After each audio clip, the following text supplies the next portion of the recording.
Comrade Raghupal ఇక్కడ అందరికీ బాగా చిరపరిచితులు.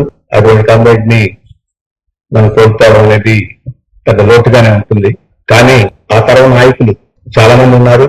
మనందరికీ అటువంటి స్థితి ఇవాళ కాకపోతే రేపు కాస్తే ఎల్లుండి వస్తుంది. అందుకని మనం వారు మరణించిన దానికి చింతించిన దానికన్నా వారు సాధించింది జ్ఞాపకం పెట్టుకొని మనం సాధించాల్సింది ఏమిటో అర్థం చేసుకుంటే అప్పుడు వారి జీవితం సార్థకం అవుతుంది. కానీ రఘుపాల్ గారు 1942లో పుట్టాడు, అంటే 53 సంవత్సరాలు అయింది. దాదాపు 8 దశాబ్దాలు ఆయన రాజకీయ జీవితం, బాల్యం వదిలేస్తే మిగతా జీవితం అంతా రాజకీయ జీవితాన్ని గడిపాడు. అది ఒక వ్యక్తి జీవితమే కాదు, ఒక దేశంలోనూ ఒక రాష్ట్రంలోనూ ఒక 4-5 తరాల జీవితం అది. కాబట్టి వ్యక్తి జీవితంలో పెద్ద మార్పులు ఎలా ఉంటాయో మొత్తం సమాజం యొక్క జీవితంలో కూడా అటువంటి మార్పులు ఉంటాయి. వ్యక్తి జీవితానికి సమాజ జీవితానికి మార్పులకి సయోధ్యగా ఉంటే ఆ వ్యక్తి జీవితం ధన్యమైనట్టు. అటువంటి వ్యక్తుల్లో రఘుపాల్ కూడా ఒకటి. నాకు హైదరాబాద్ ఉద్యమంతో పరిచయం ఏర్పడినప్పుడు ఈ కామ్రేడ్స్ అందరితోటి ఎక్కువ సాన్నిహిత్యం ఏర్పడింది, ఒక భాస్కరరావు గారితో తప్ప. ఎందుకంటే భాస్కరరావు గారు నేను హైదరాబాద్ ఉద్యమంలో ఇక్కడికి రాకముందే ఆయన మన నుంచి దూరం అయ్యారు. అయితే ఆయనతో 10 రోజులు కలిసి ఉండే అవకాశం వచ్చింది. నేను భాస్కరరావు గారు కొంతమందిని ఢిల్లీలో 10 రోజుల పాటు ఒక రాజకీయ పాఠశాలలో పాల్గొన్నాం. అప్పుడు ఆయన గురించి తెలుసు. కానీ ఇక్కడికి హైదరాబాద్ నేను సిఐటియు బాధ్యతల్లోకి, తర్వాత పార్టీ బాధ్యతల్లోకి వచ్చిన తర్వాత రఘుపాల్ గురించి, ఆనాడు ఆ ఉద్యమంలో ఉండే ముఖ్యులు ఇక్కడ కొంతమంది ఉన్నారు, వారందరూ ఇక్కడ లేని కామ్రేడ్స్ కూడా ఉన్నారు. భుజంగరావు ఉండేవాడు, కృపేందర్ ఇప్పుడు బెంగళూరులో ఉంటున్నాడు.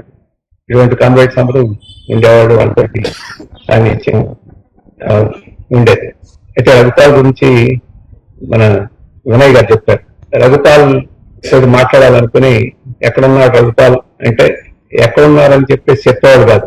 ఇవాళ సినిమా రిలీజ్ అయిందని చూడండి, ఆ సినిమా హాల్లో ఉంటాడైనా అని చెప్పేసి చెప్పేవాడు. అంత ఆసక్తి ఉండేది. మనం అనుకుంటాం సినిమాలు చూడటం ఎందుకు, అది కూడా పార్టీ కోసం పనిచేస్తే బాగుంటుంది కదా అని మనకు అనిపిస్తుంది. నాకు కూడా అలాగే అనిపించింది. నేను ఒక 6 సంవత్సరాలు ఒక్క సినిమా కూడా చూడలే.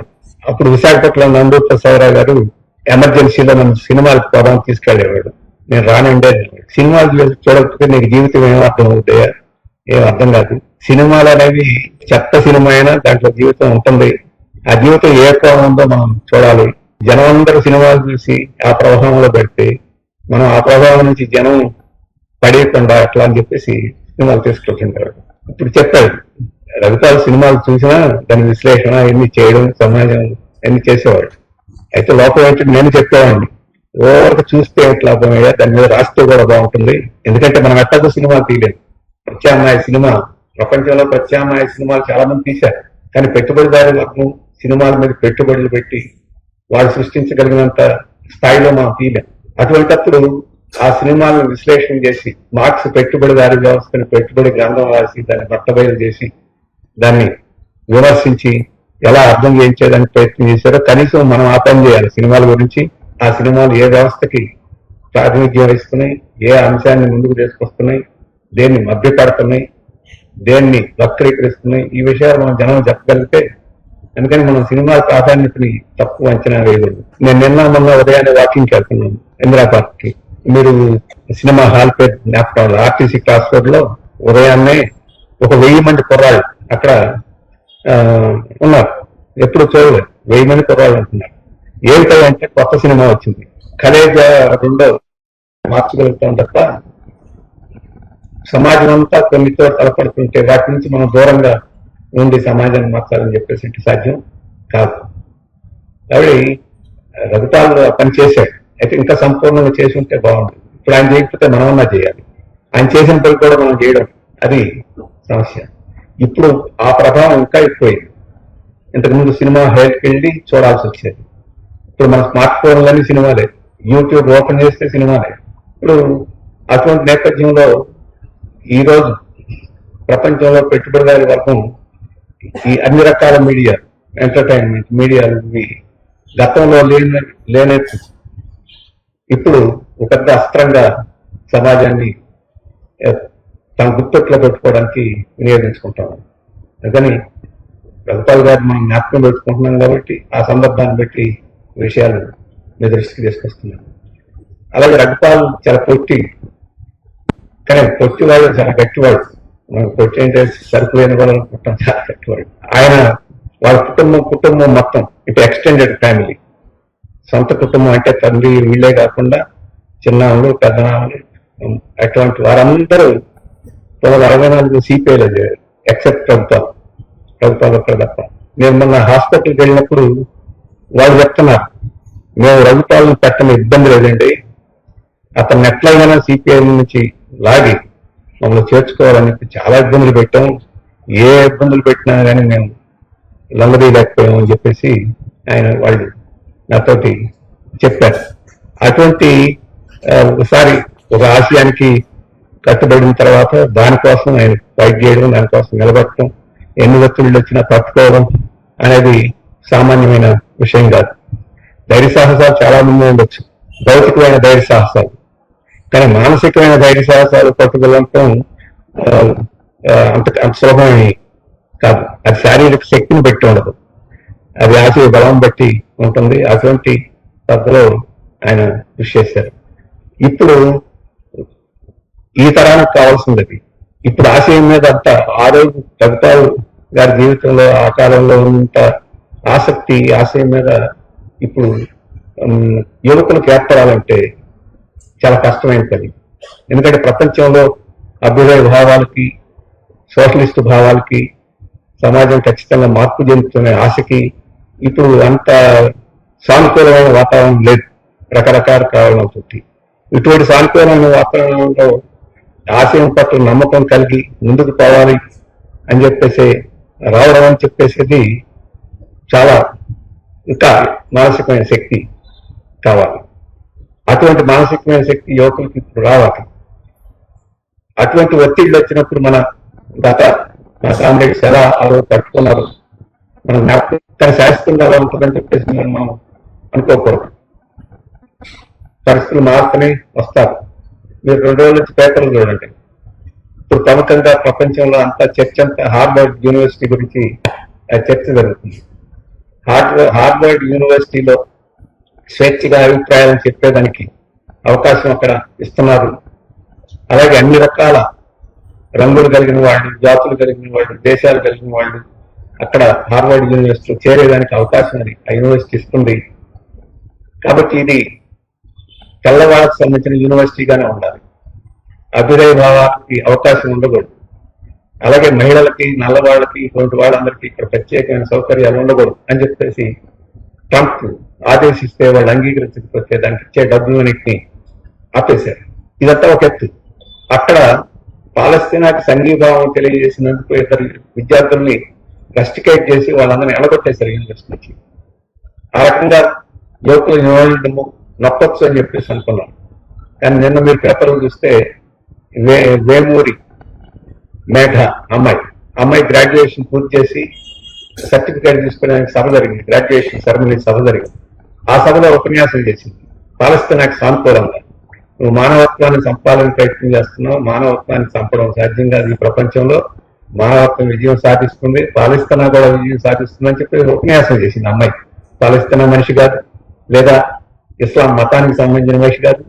అటువంటి అమ్మాయి అక్కడ ధైర్యంగా ఉపన్యాసం చేయడం కాదు, ఈ అరాకత్తు వేసుకుంటారు కదా, కట్టెత్త ఏదో అంటారు దాన్ని, కండవ భుజాల మీద ఆ కండవ వేసుకొని మరి ఉపన్యాసం అక్కడ అందరి ముందు చేసింది. అంటే యువతరంలో ఏమి అభ్యుదయ భావాలు ఉండవు, మొదలు అటువంటి ధైర్య సాహసాలు ప్రదర్శించరు, దేన్నైనా ఎదుర్కొంటారు. ఒక అమ్మాయిని రెస్టికేట్ చేశారు, యూనివర్సిటీ తీసేసుకొని కావాల్సింటే ఎక్కడికైనా పోతానని చెప్పాను తప్ప వాళ్ళకి లొంగలేదు. ఇది ఎక్కడ జరిగింది? అమెరికాలో జరిగింది, ఎక్కడ మన దేశం ఇంకో దేశంలో కాదు. అటువంటి ధైర్య సాహసాలు ప్రదర్శించేవాళ్ళు ఉన్నారు, కానీ ఇప్పుడు ప్రస్తుతం అరుదుగా ఉన్నారు. కానీ రాబోయే కాలంలో అటువంటి ధైర్య సాహసాలు ప్రదర్శించి మన వైపుకి వచ్చేవాళ్ళు ఇంకా చాలా మంది ముందుకు వస్తారు. కానీ అటువంటి రఘుపాలు ఇటువంటి వారిని మనం జ్ఞాపకం చేసుకుంటున్నాం అంటే వాళ్ళు ఇట్లాంటి ఒత్తిళ్ళు వచ్చినప్పుడు, ఇట్లాంటి ఘటన జరిగినప్పుడు ఎట్లా నిలబడ్డారు, ఎందుకని వాళ్ళు ఊగిసలాటలేదు. వాళ్ళు ఏ రకమైన ఆశ, ఏ రకమైన పట్టుదల వాళ్ళ ఆ రకంగా ప్రవర్తించగలిగేట్టు చేసింది అని మనం జ్ఞాపకం పెట్టుకుంటే, ఇప్పుడు కూడా యువతరం అటువంటి వైపుకి రావాలంటే అటువంటి ఆశయాలు, అటువంటి అంశాలను మనం ముందుకు తీసుకొచ్చేదానికి మనం ప్రయత్నం చేయొచ్చు. అది మనం జ్ఞాపకం పెట్టుకోవాల్సింది. అలాగే పాతరం రఘుపాల్ మొదటి తరం ఆయన పుట్టి పెరిగిన వాతావరణం చాలా ఉద్విగ్నమైన వాతావరణం. 1942లో క్విట్ ఇండియా ఉద్యమం భారతదేశం అంతా జరుగుతోంది. మొత్తం దేశాన్ని నుంచి బ్రిటిష్ వాళ్ళు వెళ్ళిపోవాలని చెప్పేసి మొత్తం ఊరవతలాగే ఉద్యమం ఆ రోజు జరుగుతుంది. ఇక ఆనాడు పుట్టాడు కాబట్టి దాని ప్రభావం పుట్టిన బిడ్డ మీద ఉందని కాదు. కానీ ఆ తరం, ఆ ఆశల చుట్టుపక్కల వాతావరణం, తల్లిదండ్రులు వాళ్ళందరూ తెలంగాణ సాయుధ పోరాటంలో పాల్గొనడానికి సిద్ధం కావడం, ఇవన్నీ ఆ తర్వాత పెరుగుదల మీద తప్పకుండా ఉంటాయి. 1941లో మొదటి ఆంధ్ర మహాసభ తీర్మానం చేసింది. ఆ రోజు మితవాదులను పక్కన పెట్టి అతివాదులు ఆంధ్ర మహాసభ పెట్టి వెట్టి చాకరీ పోవాలి, భూమి పోవాలి నిజాం నుంచి అనే సభ ఆ రోజు జరిగింది. ఈ కుటుంబ సభ్యులందరూ ఆంధ్ర మహాసభ ప్రాంతంలో ఉన్నారు. 1944కి వచ్చేసరికి చిలుకూరు మహాసభ జరిగింది. 1946కి వచ్చేసరికి తెలంగాణ సాయుధ పోరాటం ప్రారంభమైంది. 1950 వచ్చేసరికి విరమణ జరిగింది.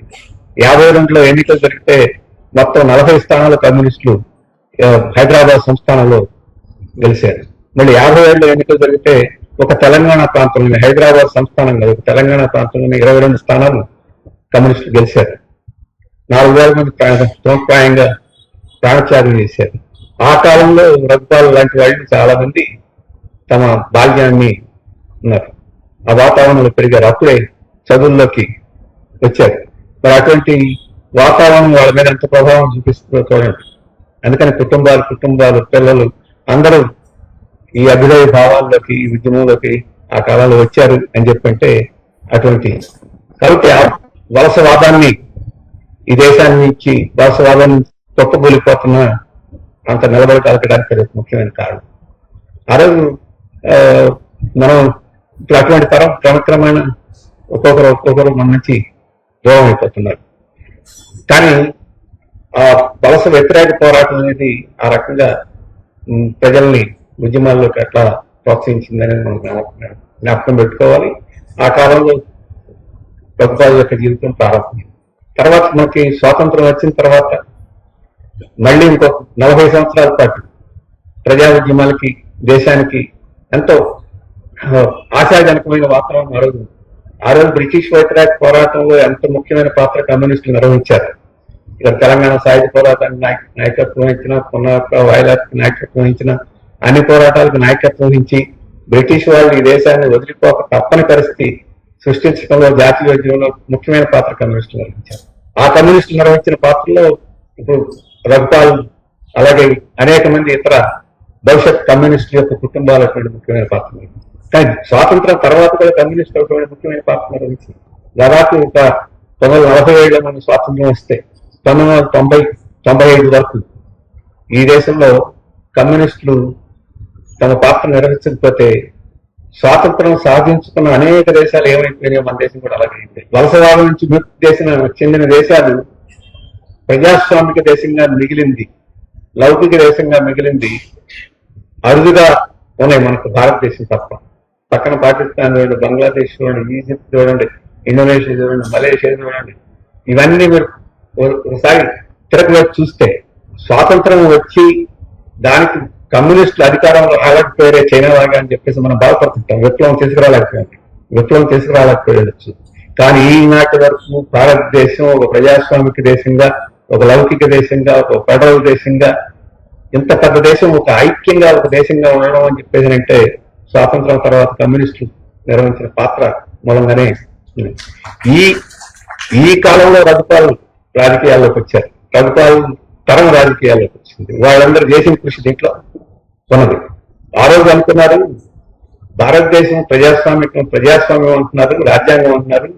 ఇది ప్రజాస్వామ్యం ఎట్లా ఉంటుంది? ఈ జనానికి తెలివి లేదు, అక్షరాలు బాబు, వీళ్ళు ప్రజాస్వామ్యం ఓటేసి ఎన్నికలు చేసుకుంటారా? ఇది 2-3 ఏళ్లలోనే ఇదంతా నిరంకుశత్వం వైపుకి అటాక్రసీకి వెళ్ళిపోతుందని చెప్పి చాలా మంది రాశారు. కానీ ఈ ప్రజలే ఈ ప్రజాస్వామ్యాన్ని ఎన్ని కష్టాలు వచ్చినా రక్షించుకున్నారు. ప్రజలు రక్షించుకున్నారంటే ప్రజలను ఆ రకంగా చురుకొల్పింది, చైతన్యపరిచింది, ఉద్యమాలని తీసుకొచ్చింది, ప్రజాస్వామ్యానికి భంగం కలిగిస్తే ప్రతిఘటించింది ఎవరంటే కమ్యూనిస్ట్. 55 ఎన్నికలు, 57 ఎన్నికలు, 61 ఎన్నికలు, 67 ఎన్నికలు, వీటన్నిటి చూడండి ఎలా రిగ్గింగ్లు జరిగినాయో, ఎట్లా వీటన్నిటిని రెసిస్ట్ చేసింది, పోరాడింది, ప్రజాస్వామ్యం ఎన్నికలు జరపాలని చెప్పేసి ముందుకు తీసుకొచ్చింది కమ్యూనిస్టులు తప్ప కాదు. కమ్యూనిస్టులు లేకపోతే ఈ ప్రజాస్వామిక ఈ పద్ధతి పెరిగి పద్ధతి ఈ రకమైన స్థితికి వచ్చేది. ఆఖరికి 1975 ఎమర్జెన్సీ పెట్టి మళ్ళీ దాని నుంచి వెనక్కి కొట్టాలని ప్రయత్నం చేశారు. ఆఖరికి ఎమర్జెన్సీ కొనసాగించలేని స్థితి, మళ్ళీ ఎన్నికలు పెట్టాల్సిన పరిస్థితి సృష్టించింది కమ్యూనిస్టులే. అలాగే ఈ దేశాన్ని మొత్తం చేయాలని రకరకాల ఇచ్చిన వాదాలు ఇవన్నీ వచ్చాయి. వాటన్నిటికి వ్యతిరేకంగా ప్రాణాలు ఇచ్చి పోరాడి ఈ దేశం యొక్క ఫెడరల్ స్ట్రక్చర్ని కానీ దేశాన్ని ఖలిస్తానీ ఉద్యమం వచ్చినప్పుడు ఎవరు ప్రాణాలు ఇచ్చారు? 200 మంది కమ్యూనిస్టు ప్రాణాలు ఇచ్చారు. మిగతా వాళ్ళు ఎవరు ఇవ్వాల. అస్సాంలో ఆసు ఉద్యమం వచ్చినప్పుడు ఎవరు ప్రాణాలు ఇచ్చారు? కమ్యూనిస్టు ప్రాణాలు ఇచ్చారు. మన కమ్యూనిస్ట్ కార్యకర్తని పిలిచి ఆసు దేశం ప్రత్యేక దేశం ఉంటుంది, మా జెండాను ఎగరేయాలని చెప్పేసి అంటే నేను ఎగరేయనున్నాడు. ఎగరైపోతే ఎగరైన చేయని నరికేశారు. వాటికైనా సిద్ధంగా అయ్యారు తప్ప దేశం యొక్క ఐక్యతని ఆ రకంగా అన్ని సందర్భాల్లో కమ్యూనిస్టులు అటువంటి ముఖ్యమైన పాత్రని నిర్వహించారు. ఫెడరల్ స్ట్రక్చర్ కానీ కాంగ్రెస్ వచ్చిన తర్వాత రాష్ట్రాల హక్కులు కాలైనప్పుడు వీళ్ళందరినీ పోగు చేసి రాష్ట్రాల హక్కుల కోసం పోట్లాడింది కమ్యూనిస్టు. కాబట్టి ఈ దేశం ఈ రోజు మనం అనుభవిస్తున్నాము. అలాగే ఈ దేశంలో ఎవరైనా పేదలకి సామాన్యులకి చదువు మీద ఆసక్తి పుట్టించారనేది కమ్యూనిస్టులే. మీరు కమ్యూనిస్టు ఉద్యమం చరిత్ర చదివితే చూస్తే ఈరోజు ఈ మాత్రమైన సంపూర్ణంగా అందరి స్థాయికి రాకపోవచ్చు. గిరిజనుల చదువు పట్ల ఆసక్తి, దళితుల్లో చదువు పట్ల ఆసక్తి, రైతుల్లో చదువు పట్ల ఆసక్తి కలిగించి ఆ రకంగా చేసింది కమ్యూనిస్ట్ ఉద్యమమే. ఎందుకంటే పురోగమనం చదువు లేకపోతే పేదవాళ్ళకి ఇంకేం ఆస్తి లేదు, భూమి లేదు, ఇంకోట్లేదు. చదువే ఒక ఆస్తి లాగా, చదువే ఒక ఆయుధం లాగా సమాజానికి మార్పు వస్తుందని చెప్పేసి. కాబట్టి స్వాతంత్రం తర్వాత ఈ రకమైన సానుకూలమైన కృషి దేశానికి ఉపయోగపడింది. కాబట్టి ప్రపంచంలో సోషలిజం కూలిపోయిన తర్వాత కూడా భారతదేశంలో కమ్యూనిస్ట్ పార్టీ సోషలిజం కూలిపోయి చాలా మంది పార్టీలు ఎత్తేసుకుని జెండాలు ఎత్తేసుకుని సోషలిజం ఎత్తేసుకున్నామని, కానీ ఇక్కడ కమ్యూనిస్ట్ ఉద్యమం ఇప్పటి వరకు కొనసాగడానికి ఒక ముఖ్యమైన కారణం అది. కాబట్టి ఇటువంటి అచీవ్మెంట్స్ ఉన్నాయి. ఈ అచీవ్మెంట్స్ లో ఈ భారతదేశానికి కమ్యూనిస్టులు ఇచ్చిన ఈ వారసత్వంలో రఘుపాల్ వాళ్ళ తరం ఆ కమ్యూనిస్ట్ పాత్ర ఉండేది మనం జ్ఞాపకం పెట్టుకోవాల్సి ఉంటుంది. అయితే వారి చరమాంకంలో అంటే వారు ఇంకా మళ్ళీ వాళ్ళ శక్తియుక్తులని వినియోగించి ఈ సమాజం కోసం కృషి చేయగలిగిన స్థితి లేని కాలం చివరి కాలంలో ఇప్పుడు మనం ఉన్నాం. 1990 తర్వాత సరళీకరణ విధానాలు వచ్చిన తర్వాత ప్రపంచంలో సోషలిస్ట్ వ్యవస్థ దెబ్బతిన్న తర్వాత మొత్తం కొత్త పరిస్థితి వచ్చింది. ఆ కొత్త పరిస్థితిలో ఈ పాత తరం ఒకటి ఆనాటికి శక్తి తగ్గింది, వాళ్ళు కృషి చేయలేదు. కానీ కృషి చేయాల్సిన కొత్త తరం ఏమో అంత సానుకూలంగా వాతావరణం లేదు, వాళ్ళు ఆకర్షించి ఉద్యమంలోకి వచ్చింది. అందుకని ఇప్పుడు చాలా మంది కామ్రేడ్స్ నా వయసు వాళ్ళు లేకపోతే సీనియర్స్ ఎలా ముందుకు పోవాలి, ఉద్యమం వెనక్కి పోతుంది, మళ్ళీ ముందుకు వస్తుంది అంటారా, మళ్ళీ అభివృద్ధి అవుతుంది అంటారా అని చెప్పేసి అంటుంటారు. లేదా ఖచ్చితంగా ముందుకు పోతాం, ఖచ్చితంగా మళ్ళీ సోషలిజం ఇది వస్తుంది అని చెప్పేసి నమ్మకం ఉన్న ఈ తరం కామ్రేడ్స్ అంటారు. మీరు బాగా పనిచేయడం లేదయ్యా, మీరు ఇంకా చేయాలి, మీ ఆలోచనలు ఇంకా పదనెక్కాలని చెప్పేసి సలహాలు ఇస్తుంటారు. ఇవన్నీ వాస్తవం.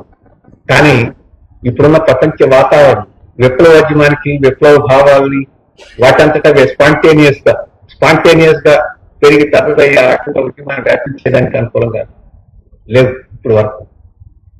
మీరు రఘుపాల్ వాళ్ళు పుట్టి పెరిగిన నేపథ్యం చూడండి, దానికి ఎవరు రాజకీయాలు చెప్పక్కల, పాఠాలు చెప్పక్కల. ఆ రోజు ప్రజలే ఆ వరద మీద కర కొట్టుకుపోయినట్టే ఆ ఉద్యమంలోకి మనం అందరం వచ్చాం. మేమందరం కమ్యూనిస్ట్ ఉద్యమంలోకి వచ్చినప్పుడు కూడా ఇక్కడందరూ ఇప్పుడు మనం ప్రొఫెసర్ రామచంద్రయ్య గారు చెప్తున్నారు. మేము యూనివర్సిటీలో చేరినప్పుడు రఘుపాల్ గారు కూడా 2-3 సార్లు వచ్చారండి. ఫస్ట్ మేము ఎస్ఎఫ్ఐ ఇక్కడ నుంచి స్టార్ట్ చేసాం అని చెప్పేసి పవన్ అంటున్నాడు. మేము రఘుపాల్ నెట్టుకొని తిరిగాడు ఎమ్మెల్యే క్వార్టర్స్ లో అని చెప్పేసి అన్నారు. కాబట్టి ఇటువంటి వాళ్ళందరూ కమ్యూనిస్ట్ లైన్ తరం 1964-65 ప్రాంతంలో ప్రపంచమంతా అట్టుడికిపోతుంది. విద్యార్థులు ఎక్కడ ఉద్యమాల్లోకి వస్తున్నారు. వియత్నాం కమ్యూనిస్టు అమెరికన్ సామ్రాజ్యవాదాన్ని చిత్తుగా ఓడించేస్తున్నారు. అట్లాంటి వాతావరణంలో మేమందరం కమ్యూనిస్టులు అయ్యారు. ఇప్పుడున్న వాతావరణం యువకుల్ని ఆ రకంగా స్పాంటేనియస్ గా కమ్యూనిజం వైపుకి, అభ్యుదయ భావాల వైపుకి మొన్నటి వరకు గత 30 సంవత్సరాల్లో అటువంటి వాతావరణం లేదు. ఏం వాతావరణం ఉంది? అంటే ఇక కమ్యూనిజం అవసరమా? మన చేతుల్లోనే ఉంది. అమెరికా వెళ్ళవచ్చు, పెద్ద ఉద్యోగం చేసుకోవచ్చు. ఇప్పుడు స్మార్ట్ ఫోన్లు వచ్చినాయి, కార్లు వచ్చినాయి, ఇవన్నీ వచ్చి అనుభవం చేసేయచ్చు. ఈ ఇవాళ రాకపోవచ్చు, రేపు నాకు కూడా వస్తుంది, నా పక్కవాడికి వచ్చింది, రేపు ఎల్లుండి వచ్చేస్తుంది. నీకు ఎక్కడ చూసినా అభివృద్ధి జరుగుతుంది అని చెప్పేసే వాతావరణం ఎప్పుడైతే ఉందో, ఇంతకుముందు ఎప్పుడు మీరు చూడండి ఆకాశ హర్మియాలు చూస్తున్నాం, బుల్లెట్ ట్రైన్స్ చూస్తున్నాం, ఎప్పుడు విమానం ఎక్కడం, ఇప్పుడు విమానం ఎక్కేస్తున్నాం. ఇటువంటి ఇవన్నీ వచ్చినాయి కాబట్టి ఇక పెట్టుబడిదారి వ్యవస్థే అన్ని సౌకర్యాలు తీర్చగలదు, అన్ని అవసరాన్ని తీర్చగలదు. కాబట్టి ఇంకొక సోషలిస్ట్ వ్యవస్థ అవసరం లేదని చెప్పేసి వాతావరణాన్ని గత 30 సంవత్సరాల నుంచి కల్పించింది. అందుకని ఈ 30 సంవత్సరాల్లో కొత్త తరాలు ఉద్యమం వైపుకి రాలేదు. అయితే కొత్త తరాలు ఉద్యమం వైపుకి రాకపోవడం ఒక భాగం అయితే, మన పాత్రం కాంగ్రెస్ మమ్మల్ని అందరినీ పాత్రం, రఘుపాల్ పాత్రం, వాళ్ళతోటి కొద్దిగా మేము కూడా పాత్రం అనుకుంటే, వీటన్నిటినీ ఇప్పుడు రఘుపాల్ మళ్ళీ నేను పోయి సినిమా తెర ముందు కూర్చొని నేను దాన్ని చూసి దాన్ని సమీక్ష చేస్తానంటే అది పాత్రం అయిపోయింది. ఇప్పుడు సినిమాల్లో కూర్చుంటే సినిమాలు ఏం అర్థం కాదు. ఇప్పుడు నెట్ఫ్లిక్స్, హాట్ స్టార్ వీటన్నిటిలో చూస్తే సినిమా